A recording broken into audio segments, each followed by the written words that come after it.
안식일이 지남에 막달라 마리아와 야고보의 어머니 마리아와 또 살로메가 가서 예수께 바르기 위하여 향품을 사두었다가 안식 후 첫날 매우 일찍이 해 돋는 때에 그 무덤으로 가며 서로 말하되 누가 우리를 위하여 무덤 문에서 돌을 굴려주리오 하더니 눈을 들어 본즉 벌써 돌이 굴려져 있는데 그 돌은 심히 크더라. 무덤에 들어가서 흰옷 입은 한 청년이 우편에 앉은 것을 보고 놀라매 청년이 이르되 놀라지 말라. 너희가 십자가에 못 박히신 나사렛 예수를 찾는구나. 그가 살아나셨고 여기 계시지 아니하리라. 보라, 그를 두었던 곳이니라. 가서 그의 제자들과 베드로에게 이르기를 예수께서 너희보다 먼저 갈릴리로 가시나니 전에 너희에게 말씀하신 대로 너희가 거기서 배우리라 하라 하는지라. 여자들이 몹시 놀라 떨며 나와 무덤에서 도망하고 무서워하며 아무에게 아무 말도 하지 못하더라. 하나님의 말씀입니다. 네, 우리 코로나19 사태로 인하여서 한국 교회뿐만이 아니라 전 세계적으로 부활을 기념하는 이때에 이전과는 다르게 굉장히 지금 예전 같으면 벌써 부활절 새벽 한국 연합 기도회부터 시작해가지고 굉장히 각 교회마다 차이는 있을 수 있지만 굉장히 떠들썩하게 기쁨과 감사의 축제의 그런 예배를 드렸을 것입니다. 하지만 그러한 형태적인 모습은 없다 할지라도 예수 그리스도께서 부활하신 그 역사적인 사실은 결코 변치 않는 것이며 또 그리스도께서 부활에 우리에게 주신 그 부활의 산소망과 또 그 부활의 산소망으로 인한 그 감격과 기쁨과 감사는 그 어떤 것도 막지 못할 줄 믿습니다. 이 시간에 예배를 통하여서 다시 한번 그 부활의 의미를 되새기면서 부활하신 주님을 찬양하고 감사하며 그분께 영광이 돌리는 시간이 되기를 간절히 소원합니다. 자, 오늘 성경 속에서도 여러분 보시면 주님이 부활하신 그 날이 그렇게 기쁘거나 감사하거나 막 축제적인 분위기는 아니었던 것을 알 수 있습니다. 16장 8절 보시면 예수님의 무덤에 왔던 여인들이 예수님의 부활의 사건을 듣고선 바로 몹시 놀라고 떨며 나와서 도망하고 아무에게도 이 말을 하지 못했다라고 하는 모습을 봤을 때 이 당시 정말로 2000년 전에 예수님이 부활하신 그때의 상황은 오늘날 우리가 부활절을 보내며 감사하는 모습과는 사뭇 다르다는 것을 알 수 있습니다. 그러나 우리가 알다시피 이들이 모두 제자들과 더불어서 예수님을 따르던 무리들이 모두 다 이제 곧 예수님의 부활하신 모습을 목도하고 그들이 정말로 죽기까지 예수님의 그 부활의 영광들을 세계 곳곳에 전하면서 그들의 목숨을 아끼지 않았던 역동적인 신앙의 삶을 보게 됩니다.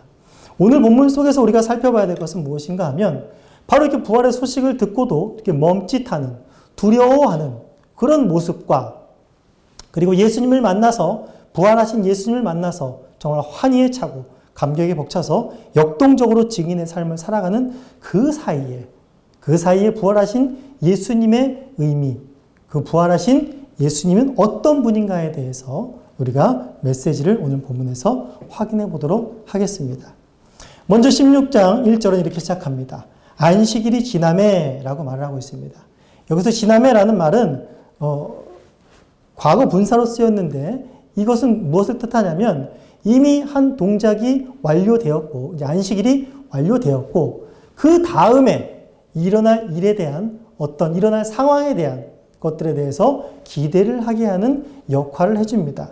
그렇다면 우리도 과연 이 안식일이 지남에 어떠한 상황이 펼쳐졌는지 어떠한 일이 일어났는지 새로운 마음으로 기대하며 우리가 본문을 하나하나 보도록 하도록 하겠습니다. 이 다음에 어떤 일이 벌어졌냐면 안식일이 지났는데 그 안식일이 지난 그 날은 바로 2절에 보시면 안식 후 첫날이라고 말하고 있습니다. 이 안식 후 첫날에 무슨 일이 벌어졌는가 하면 세 여인이 등장하여서 바로 무덤으로 향하는 모습이 나옵니다. 이 세 여인은 성경에 기록된 바와 같이 막달라 마리아, 야고보의 어머니 마리아, 그리고 또 살로메입니다. 이들은 매우 아직 말씀 속에서 보니까 매우 일찍 해 돋는 때라고 말하고 있습니다. 요한복음 20장 1절을 보시면 아직 어두울 때라고 말하고 있습니다.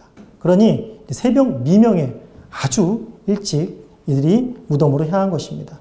그 무덤은 우리가 다 알다시피 예수님의 무덤인 것을 알 수가 있습니다. 예수님의 무덤으로 향하는 그 이유가 무엇입니까?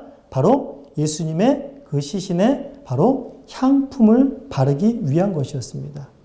이 여인들은 어떤 여인들이었기에 도대체 이렇게 예수님을 위해서 예수님의 그 빈 무덤을 찾아가서 예수님에게 향품을 바르려고 하는 것일까요?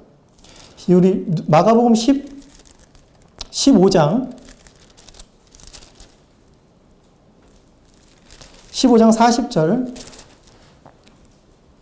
15장 40절부터 47절부터 보시면 바로 이 세 명의 여인의 이름이 나옵니다. 이 여인들은 어떠한 여인입니까? 바로 예수님의 십자가 사건을 목도한 여인들입니다. 목도했을 뿐만이 아니라 예수님의 장례의 그 절차 하나하나가 다 지켜지는 것까지 목도하고 예수님의 무덤이 어디 있는지까지 다 확인하고 내려온 여인들이었습니다. 그렇기 때문에 이 여인들은 예수님의 무덤이 어디 있는지 알았고 바로 안식일이 지난 후에 바로 예수님에게 향품을 바르려고 가려고 했던 것입니다. 이 여인들과 예수님과의 관계가 어떻습니까? 우리 41절에 보시면 15장 41절에 보시면 이들은 예수께서 갈릴리에 계실 때에 따르며 섬기던 자들이요 또 이외에 예수와 함께 예루살렘에 올라온 여자들도 많이 있더라. 어떤 자들이었다고요? 바로 예수님께서 갈릴리 사역을 하실 때에 예수님을 섬기고 예수님을 많이 도왔던 그런 여인들이었습니다. 그러면 이 여인들이 예수님의 향품을 들고 간 이유는 무엇이었습니까? 향품을 들고 간 이유들은 여러분들이 많이 들어보셨기 때문에 다 알고 있을 것입니다. 시체의 그 부패를 방지하거나 또 썩는 그 냄새를 또 중화시키는 역할을 이 향품이 한다고 합니다.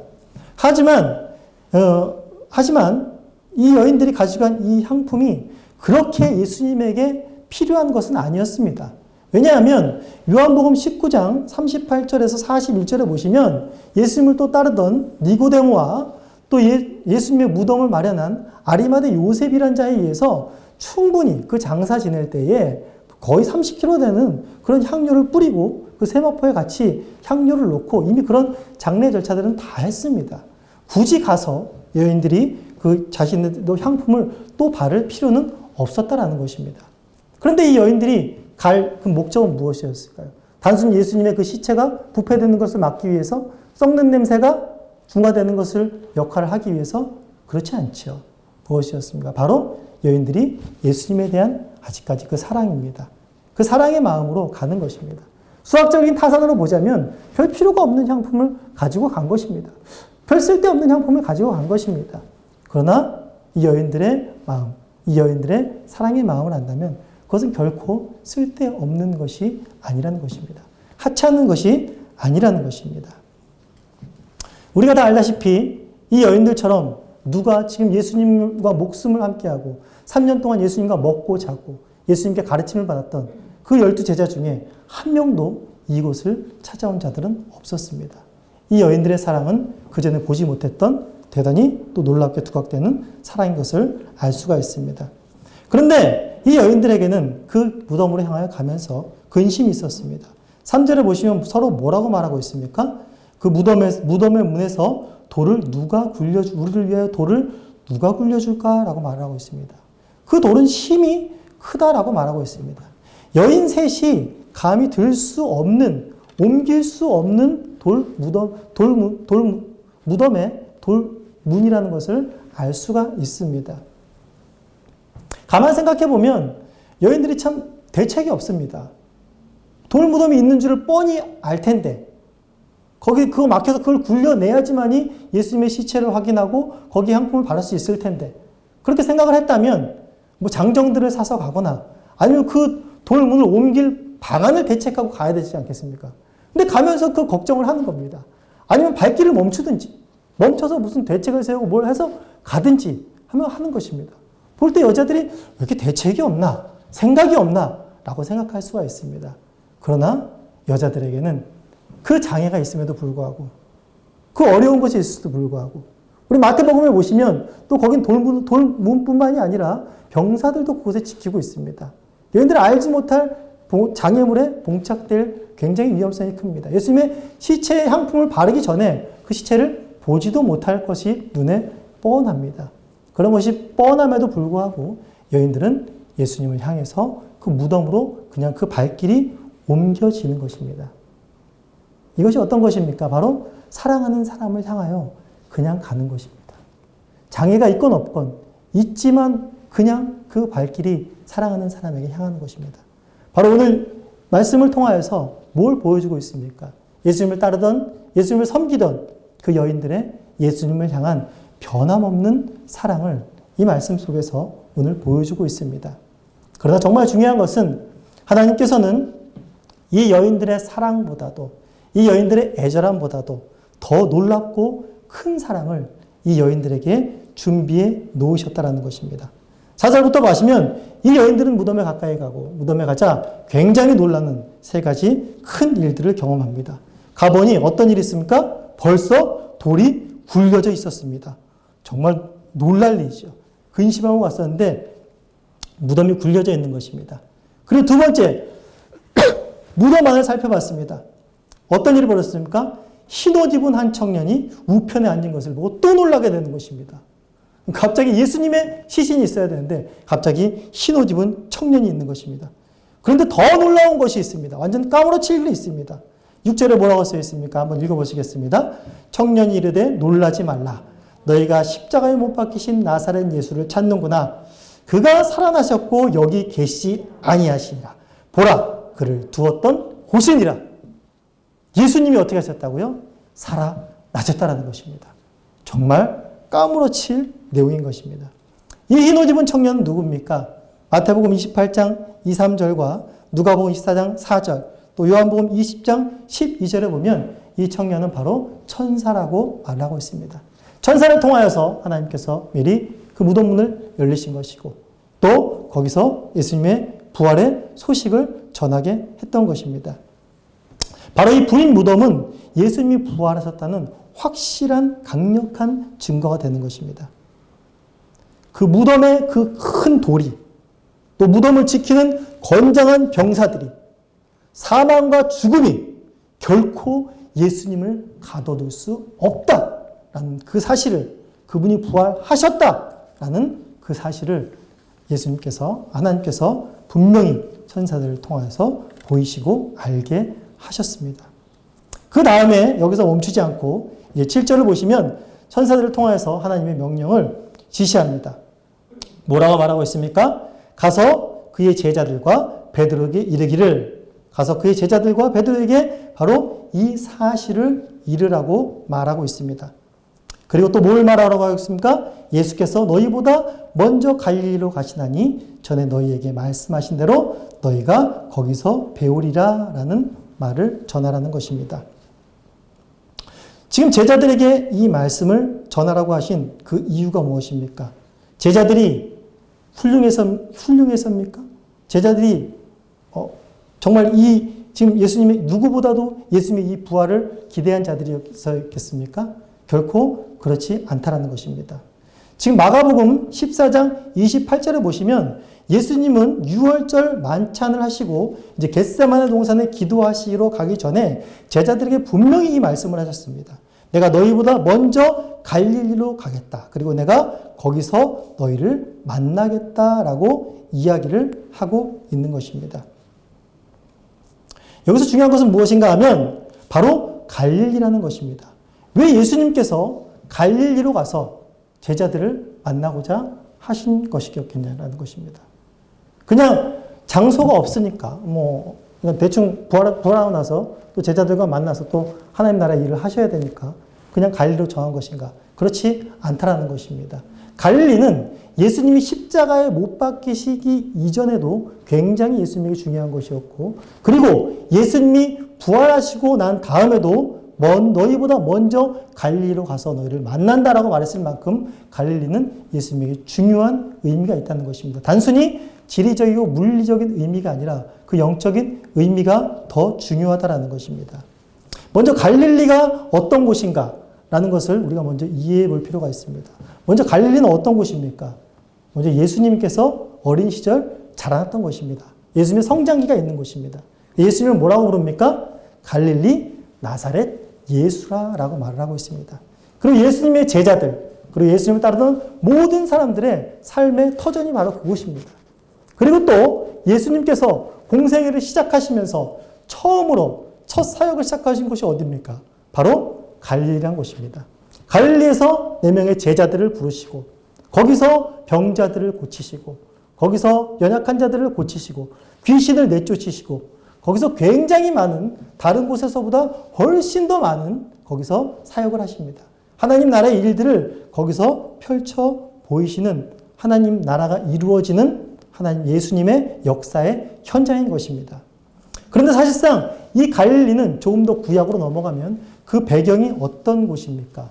갈릴리라는 것은 우리가 예수님이 오셔서 이렇게 큰 활약을 할 만큼 그렇게 화려하고 그렇게 영적 토양이 좋지 않은 것을 우리가 구약의 배경 속에서 잘 알 수가 있습니다. 갈릴리는 어디에 속한 남왕국과 이스라엘이 솔로몬 이후로 남왕국과 북왕국으로 분열이 되면서 어디에 속한 나라였습니까? 바로 북이스라엘에게 속한 나라였습니다. 북이스라엘은 벌써부터 남북이 나뉜 후부터 여로보암 때부터 벌써 거기는 금송아지를 섬기는 이방의 나라로 벌써 바뀌기 시작했습니다. 아합 때는 완전히 바알을 섬기는 나라로 완전히 이제는 하나님의 나라가 아닌 하나님의 백성이 아닌 그런 나라가 된 것이 바로 북이스라엘입니다. 그런데 그 나라가 결국에는 아수르라는 강대국에 의해서 완전히 멸망을 해버립니다. 그리고 아수르라는 그 나라가 이곳 갈릴리와 사마리아 이 근처에 집중적으로 한 짓이 무엇인가 하면 그 아수르라는 강대국이 다른 나라에서 잡아온 포로들을 이 갈릴리 지역, 이 사마리아 지역으로 다 밀집을 시킵니다. 그러면서 거기에 살게 하고 거기에서 통혼을 하게 하고 또 거기서 각자 나라에서 온 신들을 섬기게 하는 곳입니다. 그야말로 갈릴리는 이제 이스라엘이라는 그 정체성은 완전히 사라진 것이고 그야말로 어떤 그 혼합천지에 그런 알 수 없는 그런 멸망당할 수밖에 없는 그런 아주 저급한 그런 아주 지저분한 곳이 되고 말았다라는 것입니다. 바로 이러한 곳을 향하여서 이사야서 9장은 놀라운 회복의 이야기를 하고 있습니다. 우리 이사야서 9장으로 한번 가보시도록 하겠습니다. 이사야 9장입니다. 이사야 9장 1절부터 3절까지 제가 읽도록 하겠습니다. 전에 고통받던 자들에게 흑암이 없으리로다. 옛적에는 여호와께서 스불론 땅과 납달리 땅이 멸시를 당하게 하셨더니 후에는 해변길과 요단 저쪽 이방의 갈릴리를 영화롭게 하셨느니라. 흑암에 행하던 백성이 큰 빛을 보고 사망의 그늘질 땅에 거주하던 자에게 빛이 빛이로다. 주께서 이 나라를 창성케 하시며 그 즐거움을 더하게 하셨으므로 추수하는 즐거움과 탈취물을 나눌 때에 그 즐거움 같이 그들이 주 앞에서 즐거워하오니 라고 말하면서 여기 지금 무엇을 말하고 있습니까? 바로 이방의 갈릴리를 영화롭게 하겠다라고 말하고 있습니다. 이방의 갈릴리는 다른 말로 하면 어떤 말이냐면 흑암에 행하던 백성이라는 것입니다. 사망의 그늘진 땅에 거주하는 자들이라는 말입니다. 갈릴리라는 것은 단순히 어떤 한 곳에 있는 지명을 뜻하기도 하지만 그 의미를 훨씬 더 넘어서서 흑암에 앉은 백성들을 뜻합니다.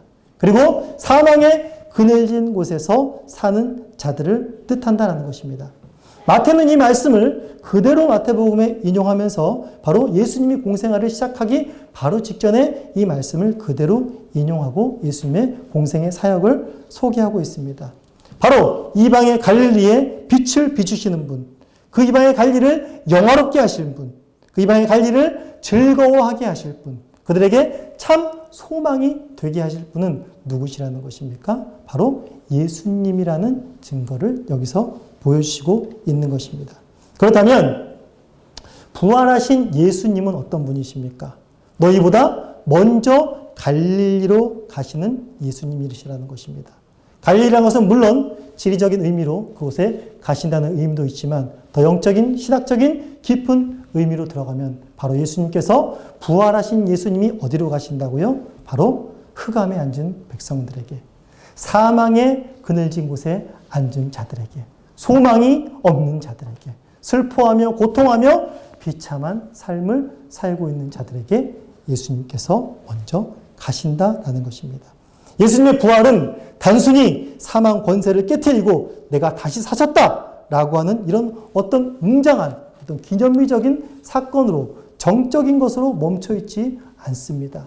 부활하신 예수님은 이 땅에 오셔서 사역하셨을 때 그대로 여전히 흑암에 갇혀있고 여전히 슬픔과 무지 속에 갇혀있는 예수님의 십자가의 사건을 보고도 그것이 구원의 사건인 줄 깨닫지 못하는 무지한 백성들을 향하여서 꾸짖지 아니하시고 다시금 그들에게 찾아가서 빛을 비추시고 부활의 산 소망을 주시는 그분이 바로 먼저 갈리로 가시는 부활의 예수님의 모습이라는 것입니다. 오늘 본문을 살펴보면서도 오늘 나오는 여인들을 통해서도 바로 그 여인들의 심령이 갈릴리와 같은 그 상태에 있다는 것을 알 수가 있습니다. 그런데 이들에게 찾아가시는 하나님의 열심을 오늘도 본문 속에서 바로 확인할 수 있습니다. 이 여인들이 예수님을 향한 그 변함없는 사랑, 이것은 누구도 부인할 수가 없습니다. 우리는 이 사랑을 또한 본받아야 할 것입니다. 그러나 이 여인들의 변함없는 사랑, 그 애절한 사랑은 어디까지만 닿을 수 있습니까? 그 여인들의 사랑이 아무리 깊고 아무리 훌륭하다 하여도 돌무덤조차 굴릴 수 없는 연약한 것이라는 것입니다. 그런데 그리스도의 부활하신 그 사랑은 어떤 것입니까? 하나님의 사랑은 어떤 것입니까? 이들보다 먼저 앞서가신 사랑을 보여주고 있습니다. 이들이 고민하고 있을 때 누가를 위하여 무덤 문을 굴려줄고 할 때에 바로 하나님께서는 먼저 천사를 앞서 보내서 그 돌문을 굴려내시고 예수 그리스도를 사망과 죽음의 권세에서 일으켜 세우신 것입니다. 이 여인들이 알지 못했지만 전혀 깨닫지 못했지만 하나님께서는 이 여인들을 앞서가서 행하셨다라는 것입니다. 이것이 여인들이 받은 놀라운 은혜요. 이 세상과 바꿀 수 없는 큰 하나님의 사랑인 것입니다. 그 여인들보다 먼저 앞서가신 하나님의 사랑은 죽은 예수님을 만나게 해주신 것이 아니라 바로 누구를 만나는 소식을 들려줄까? 바로 부활하신 예수님을 만나게 해주셨다라는 것입니다. 그리고 아까 우리가 살펴봤듯이 이 여인들은 또 누구에게 가서 천사가 이 부활의 소식을 전하라고 하였습니까? 바로 베드로와 제자들입니다. 예수님을 가장 오래 따라다녔던 자들, 예수님에게 죽음을 각오했던 자들, 주님과 함께 목숨을 바쳐 하나님의 나라를 세우겠다고 한 자들이었습니다. 그런데 이들이야말로 지금 이 시점에서 어떤 자들입니까? 가장 흑암에 앉은 자들이고 가장 사망의 그늘에 앉은 비참한 처지와 슬픔과 낭망 속에 있는 자들입니다. 부활하신 주님은 어떤 주님입니까? 이들을 책망치 아니하시는 주님이십니다. 먼저 그들의 심령 속에 찾아가신 주님이라는 것입니다. 그리고 그들을 맞을 준비를 하고 그들 안에 다시는 꺼지지 않을 부활의 산소망과 하나님 나라의 놀라움을 보이실 먼저 앞서가시는 먼저 갈리로 가시는 부활하신 주님이심을 성경을 통해서 보여주고 있습니다. 이렇게 먼저 앞서가시는 하나님의 열심은 단순히 부활하신 예수님을 통해서만 보여주시는 것이 아니라 구약 내내 하나님께서 그 백성들을 향해 사랑하시는 그 백성들을 사랑하시는 모습 속에서 확인할 수가 있습니다. 우리가 잘 알듯이 믿음의 조상이라고 불리우는 아브라함이라는 사람이 어떤 자였습니까? 그는 갈대아 우르에 사는 자였고 우상장사라는 집안의 사람이었습니다. 결국에 뭐하다 죽을 사람이었습니까? 이방 속에서 이방의 풍습을 따라 이방의 우상을 섬기며 죽을 멸망할 자였습니다. 그런데 그런 흑암 속에 갇혀져 있는 자에게 그런 갈릴리에 갇혀져 있는 자에게 하나님께서 먼저 찾아가셔서 바로 그에게 하나님 나라의 소망을 주시고 하나님의 약속의 땅인 가나안에 들어가게 하시고 그 가나안에서 믿음의 조상으로 우뚝 세우시는 하나님의 열심을 볼 수가 있습니다. 또한 하나님께서 하나님의 택하신 이스라엘 백성들은 어떻습니까? 과연 애굽에서 노예 생활을 하는 처참한 흑암 가운데 사망의 그늘진 곳 가운데 처해 있던 것이 바로 이스라엘 백성들입니다. 바로 그들을 그 애굽에서 꺼내어내서 바로 시내산에 옮겨서 하나님의 백성으로 선포하시고 자기 자녀 삼아주신 것이 바로 하나님의 사랑이라는 것입니다. 그리고 또 이스라엘 백성들이 가나안 땅을 향하여 갈 때에 광야길 그 40년 가운데 하나님이 어떻게 진행하셨습니까? 시내산에서만 강림하여서 무서운 하나님의 말씀을 선포하고 이것을 지키고 지키면 살고 지키지 않으면 죽는다라는 그런 하나님으로만 임재하지 않으셨습니다. 그들의 진영 가운데 한가운데 계셨고 그들이 진행할 때는 어떻게 진행하였습니까? 그들보다 3일 길을 앞서가셨습니다. 그들보다 먼저 가셔서 그들이 쉴 곳과 그들이 지낼 곳을 마련하신 그 하나님을 성경 속에서 누누이 보여주고 있다라는 것입니다. 그러면서 사실상 부활하신 예수님은 어떤 말씀의 성취를 이루신 것이냐면 우리 요한복음 17장 12절과 또 18장 9절에서 말씀하신 바와 같이 하나님께서 예수님 내게 주신 자들을 하나도 잃지 아니하였사옵나이다라는 그 말씀을 온전히 이루신 것입니다. 예수님이 공생애를 하시면서 수많은 사람들을 구원하셨고 제자들을 마련하셨고 하셨지만 십자가로 말미암아서 모두 다 도망가고 목자 잃은 양처럼 여기저기 흩어졌습니다. 모두 다 잃은 것 같습니다. 하나님을 주신 자들을 모두 다 놓친 것 같습니다. 그러나 부활하신 주님은 어떤 주님이었을까?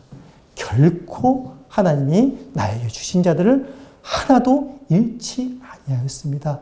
라고 말씀하시는 그 예수님이심을 입증하게 된 것입니다. 이것이 부활하신 예수님이신 것입니다. 제가 CCC 사역을 하면서 간사를 하면 개인 전도를 굉장히 많이 해야 됩니다. 수백 명을 만나서 전도를 해야 됩니다. 간사훈련한테 그렇게 수백 명 전도를 하는데 제 마음 가운데 그 전도를 하면서 예수님의 십자가와 부활을 계속 증거하면서 든 마음은 무엇이었냐면 그렇게 수많은 네가 알지 못하는 사람들은 전도하면서 왜 너의 집에 있는 너의 아버지 가장 핍절하고 때문에 사망의 그늘에 앉아있는 자에겐 무관심할 수가 있는가라는 그런 마음을 자연스럽게 저에게 주셨던 때가 있습니다. 그래서 깨기 힘든 벽이었지만 복음을 전할 마음을 주셨고 또 복음을 전했습니다. 3번을 전했습니다. 첫 번째는 강하게 거부를 받았고 두 번째는 조금 느슨해졌고 세 번째는 복음을 전하고 억지로 영접 기도를 시켰습니다. 그리고 그 입에서 고맙다라는 말을 들었습니다. 그런데 그리고 나서 한 1년 뒤에 아버지가 갑자기 돌아가셨습니다. 돌아가셨는데 물론 하나님께서 그 영혼을 거두셨을 거라고 저는 믿었습니다. 그런데 뭔가 깨름직한 겁니다. 제가 교회를 모시고 나간 적도 없고 교회 나간다고 한 적도 없고 그 사건은 그때 잠깐 했던 저와 만나서 복음을 들었던 그것밖에 없는데 그 아버지 영혼이 하나님 품에 잘 안겼을까라는 어떤 이런 마음 속에 장례가 끝나고 한 달 정도가 지났을 때 제 어머님 저에게 이런 말씀을 하시는 거예요. 제 어머님이 살던 곳에서 교회를 나가셨는데 그 교회에 새신자 그 판이 있었나 봐요. 그 새신자 판에 아버지 사진이 걸려있더라라는 말씀을 저에게 해주시는 거예요. 그 말을 들으면서 굉장히 저 안에 하나님 주신 안식과 평안이 있었습니다. 제가 하지 못한 일이었어요. 자식이었지만 피부치였지만 전도자의 삶을 살고 있었지만 제 힘으로는 할 수 없었던 것입니다. 어떠한 경우와 루트를 거쳤는지는 자세하게 모릅니다. 그러나 분명히 아버지의 사진은 그곳에 걸려 있었습니다. 그 새신자에 등록된 그 즈음이 바로 부활절을 전후한 그 즈음이었습니다. 그래서 부활절 하시면 먼저 앞서가는 이 주님은 저에게 굉장히 각인이 되고 살아있는 하나님의 큰 위로와 소망이 됩니다. 지금 우리 코로나19 사태로 인하여서 우리 한국 교회뿐만이 아니라 한국 백성들뿐만 아니라 전 세계적으로 어떻게 보면 그 분위기가 흑암에 앉은 것 같고 사망의 그늘진 곳에 앉은 것 같은 치열하고 어떻게 보면 비참하고 낙담되는 일들 속에 있을 수 있습니다. 그러나 부활하신 주님께서는 그 삶의 현장으로 먼저 앞서가시는 분이시라는 것. 우리가 지금은 보지 못하나 그분은 일하고 계신다라는 것. 그리고 그곳에서 부활의 산 소망을 알게 하시고 만나게 하시고 하나님의 나라가 이루어지는 것을 보게 할 것이라는 그 산 소망을 가지시고 오늘 이 부활하신 주님을 기념하는 이 날에 그분만을 나의 소망으로 삼고 나의 위로로 삼고 이 위기를 잘 버텨나가며 또한 먼저 갈리러 가신 부활의 주님을 내 이웃에 고통하는 자들에게 힘쓰고 애쓰는 자들에게 전할 수 있는 저와 여러분들이 되시기를 간절히 소원합니다.